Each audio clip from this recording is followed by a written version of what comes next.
প্রিয়ন্তীদের বাড়িটা জঙ্গলের ভিতরে। প্রিয়ন্তীদের বাড়িতে সব রকম ফল গাছ থাকলেও লেবু গাছটা নেই। এজন্য প্রিয়ন্তী তার মাকে বলে, ও মা, আমাদের বাড়িতে তো সব ফল গাছ আছে, আর যেটা আমাদের বাড়িতে নেই সেই ফলটা আমাদের বাড়ির কাছেই আছে। তাতে কি হয়েছে রে মা? লেবু গাছটা তো আমাদের বাড়ির আশেপাশেও নেই। আমি কোথাও লেবু গাছের চারা পাই কিনা দেখে আসি। তোকে না বলেছি জঙ্গলের ভিতরে বেশি ঘোরাফেরা করবি না? মা, আমি বেশি দূর যাব না তো। আচ্ছা যা, তবে তাড়াতাড়ি চলে আসিস কিন্তু। প্রিয়ন্তী তার মাকে ধন্যবাদ দিয়ে বাড়ি থেকে চলে আসে।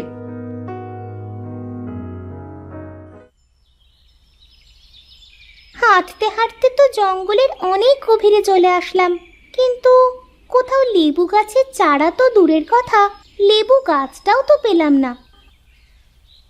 এসব বলছে আর প্রিয়ন্তী হাঁটছে। হঠাৎ প্রিয়ন্তী একটা কুয়ো দেখতে পায়। ওই তো একটা কুয়ো। কি সুন্দর দেখতে কুয়োটা, চারিদিকটা কেমন ফুলে ফুলে সাজানো আছে। যাই তো, কুয়োটার কাছে যাই।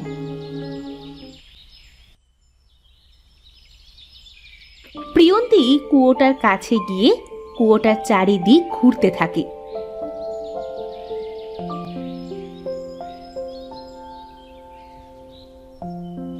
হঠাৎ প্রিয়ন্তী একটা লেবু গাছের চারা দেখতে পায়।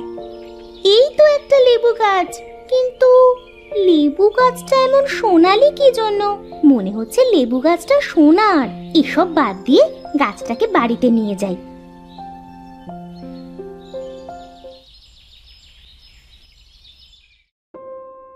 প্রিয়ন্তী লেবু গাছের চারাটা বাড়িতে নিয়ে আসে আর তার মাকে দেখায়। মা, দেখো দেখো, কত সুন্দর একটা লেবুর চারা পেয়েছি। লেবুর চারাটা এমন সোনালি কেন রে প্রিয়ন্তী? মা, এই চারাটা একটা কুয়োর কাছে ছিল, কুয়োর পানি পেয়ে হয়তো সোনালি হয়ে গিয়েছে। এমন সময় সেখানে প্রিয়ন্তীর বাবা আসে। কি রে, তোরা এখানে কি করছিস? আরে, এটা আবার কি গাছ গিন্নি? এটা লেবু গাছ, তোমার মেয়ে এনেছে। লেবু গাছের রংটা এমন সোনালি কেন? এটা নাকি কুয়োর পানি পেয়ে এমন হয়ে গিয়েছে। আমার তো মনে হচ্ছে এটা জাদুকরি লেবু গাছ। আচ্ছা, এই লেবু গাছটা লাগিয়ে দিই, আমার কাছে দাও তো। প্রিয়ন্তীর বাবা লেবু গাছের চারাটা নিয়ে লাগিয়ে দেয়। গিন্নি, এটা যদি জাদুর লেবু হয় তাহলে আমাদের ভাগ্য খুলে যাবে।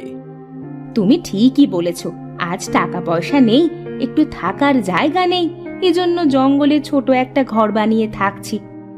মা, তোমরা একটু তোমাদের দুঃখের কথা বলা বন্ধ করো তো। আমরা তো এখানে ভালোই আছি মা। হ্যাঁ রে মা, অনেক ভালো আছি। আচ্ছা গিন্নি, রান্না হলে কিছু খেতে দাও তো, খুব ক্ষুধা পেয়েছে। আমি খাবার দিচ্ছি, তোমরা খেতে এসো। তারা সকলে একসাথে খাবার খায়।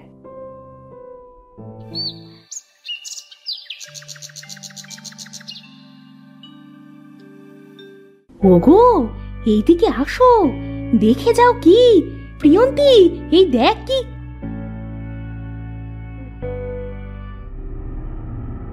কি হয়েছে গিন্নি, এভাবে ডাকছো কেন?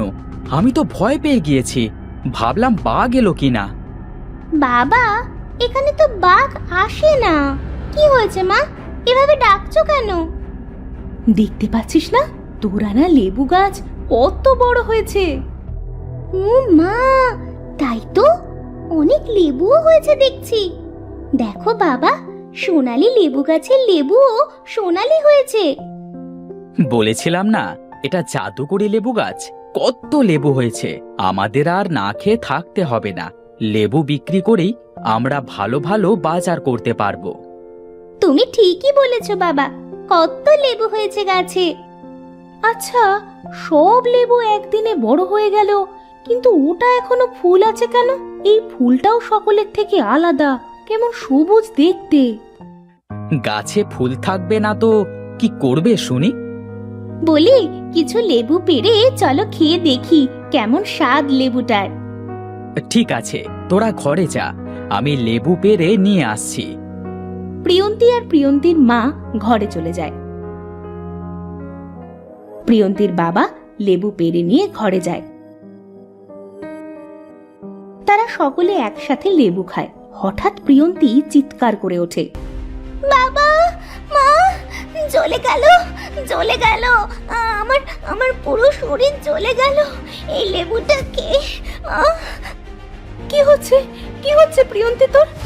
আমরাও তো লেবুটা খেয়েছি, কই কই আমাদের তো কিছুই হচ্ছে না। বাঁচাও, ওগো ওগো, মরে গেলাম, আমার আমার শরীরও জ্বলে যাচ্ছে, ওরে বাবা গো। চিৎকার করতে করতে প্রিয়ন্তী ও প্রিয়ন্তীর মা সোনালী মূর্তি হয়ে যায়। ওগো, তোমাদের কি হয়েছে? তোমরা এমন মূর্তি হয়ে গেলে কিভাবে? আমারও তো সমস্ত শরীর জ্বলে যাচ্ছে, মরে গেলাম।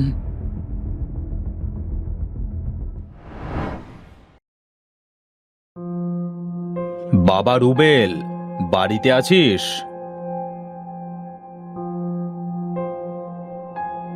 হ্যাঁ বাবা, আছি। কিছু লাগবে? বলছি বাবা, আমার শরীরটা আজ বড্ড খারাপ। কাঠ না কাটলেও তো খাওয়া হবে না। বলি কি, তুই যদি একটু কাঠ কাটতে যেতিস। আচ্ছা বাবা, আজ আমি কাঠ কাটতে যাব। ওগো, তুমি ছেলেটাকে কেন পাঠাচ্ছ জঙ্গলে? ও কি পারবে কাঠ কাটতে? মা, বাবা, তোমরা চিন্তা করো না তো। আমি কি এখনো ছোট আছি নাকি? দেখবে, বাবার থেকে বেশি কাঠ কেটে বাড়িতে আনবো। তুই দাঁড়া, আমি কুড়াল এনে দিচ্ছি।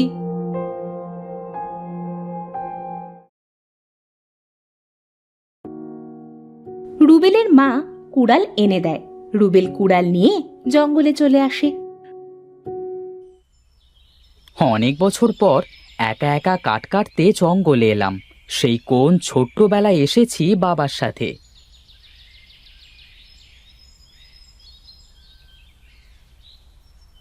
এটা বলে রুবেল কাঠ কাটতে থাকে। কাঠ কাটতে কাটতে রুবেলের অনেক পানি তৃষ্ণা পায়। উফ, গলাটা যেন শুকিয়ে কাঠ হয়ে গিয়েছে। দেখি কোথাও পানি পাই কিনা।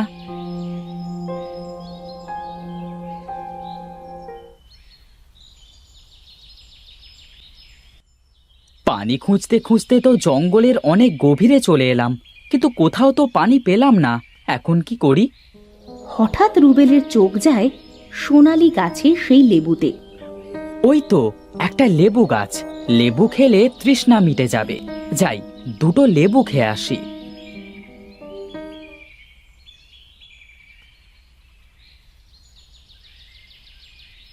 ও মা, এ কেমন অদ্ভুত লেবু গাছ রে বাবা!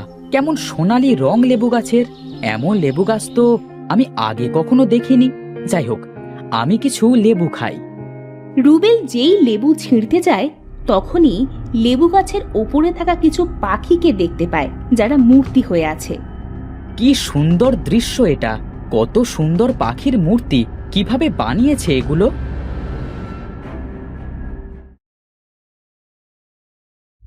এ কি, তুমি এই সোনালী লেবু গাছের কাছে কি করছো? খুব তৃষ্ণা পেয়েছে, কোথাও পানি পেলাম না, তাই ভাবলাম দুটো লেবু খাই। তুমি এই লেবু খেও না গো। কেন মিষ্টি পাখি? তখন রূপোর মতো চকচকে একটা লেবু কথা বলে ওঠে। আমি বলছি কারণটা, তুমি এই লেবুতে হাত দিও না। আমি তাহলে চলে যাচ্ছি। কে কে কথা বলে? আমি গো, আমি লেবু কথা বলছি। ও মা, এ দেখি লেবু কথা বলছে। তুমি এমন রূপোর মতো চকচক করছো কেন? এ কেমন অদ্ভুত গাছ রে বাবা! আমি তোমাদের ভালো চাই। এই লেবু খেলে তুমি অন্য সকলের মতো মূর্তি হয়ে যাবে। এখানে অনেকেই এই লেবু খেয়ে মূর্তি হয়ে গেছে। কিন্তু কেন? কারণ এটা একটা অভিশপ্ত লেবু গাছ। এই লেবু যেই খাবে সেই সোনালী মূর্তি হয়ে যাবে। তুমি তো সব জানো, তাহলে এদেরকে কেন বলনি? কারণ আমি তখন ফুল ছিলাম, এই জন্য যারা মূর্তি হয়ে গিয়েছে তাদের আমি কিছুই বলতে পারিনি। বুঝলাম। আচ্ছা, কিভাবে মুক্ত করব এই পাখি আর মানুষকে? তাহলে যে তোমাকে আগে এই গাছটাকে অভিশাপ মুক্ত করতে হবে। কিভাবে মুক্ত করব গাছটাকে আমি অভিশাপ থেকে? এই গাছটার শিকড় জঙ্গলের আরো গভীরে একটা কুয়োর কাছে আছে, সেখান থেকে শিকড়টা আনতে হবে। ঠিক আছে, আমি এক্ষুনি আনছি। দাঁড়াও, তার কিছুটা দূরে একটা গুহা দেখতে পাবে। ওই গুহায় একটা ডাইনি বুড়ি আছে। এই শিকড়টা জ্বালিয়ে ডাইনিটার গায়ে ছুঁড়ে মারলে ডাইনিটা মারা যাবে। ডাইনিটাই কি অভিশাপ দিয়েছিল গাছটাকে? শোনো হে, এরপর তুমি গাছটার কাছে আসবে, গাছের সমস্ত লেবু ওই কুয়ার ভেতর দিয়ে আসবে। ঠিক আছে, আমি সবাইকে মুক্ত করব। রুবেল লেবু গাছের কাছ থেকে চলে যায়।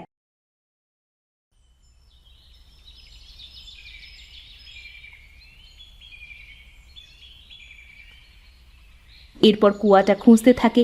একসময় সে কুয়াটা পেয়ে যায়। কুয়োটাকে তো পেয়ে গেলাম, কিন্তু লেবু গাছের শেকড়টা কোথায়? ওই তো মনে হচ্ছে। রুবেল অনেক কষ্টে লেবু গাছের শিকড় তোলে। এরপর রূপোর লেবুর কথা মতো গুহা খুঁজতে থাকে। ওটাই তো ডাইনির গুহা বলে মনে হচ্ছে, যাই তো।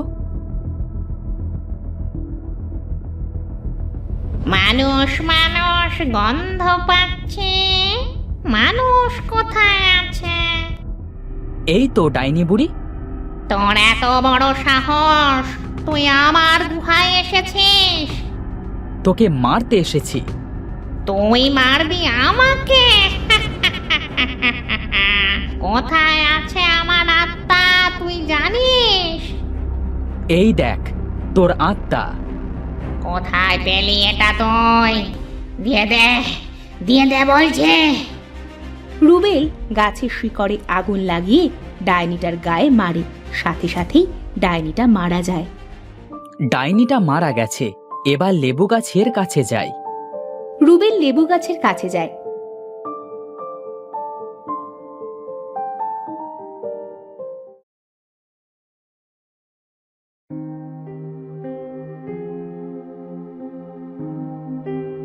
লেবুর কথা মতো সমস্ত লেবু কুয়োর ভেতর ফেলে দিয়ে আবার লেবু গাছের কাছে আসে।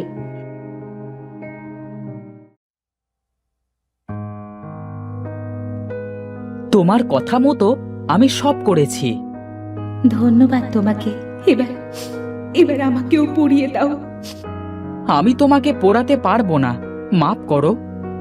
না হলে যে কেউ অভিশাপ মুক্ত হবে না, সবাই মূর্তি হয়েই থাকবে। ঠিক আছে, আমি তোমাকেও পুড়িয়ে দিচ্ছি।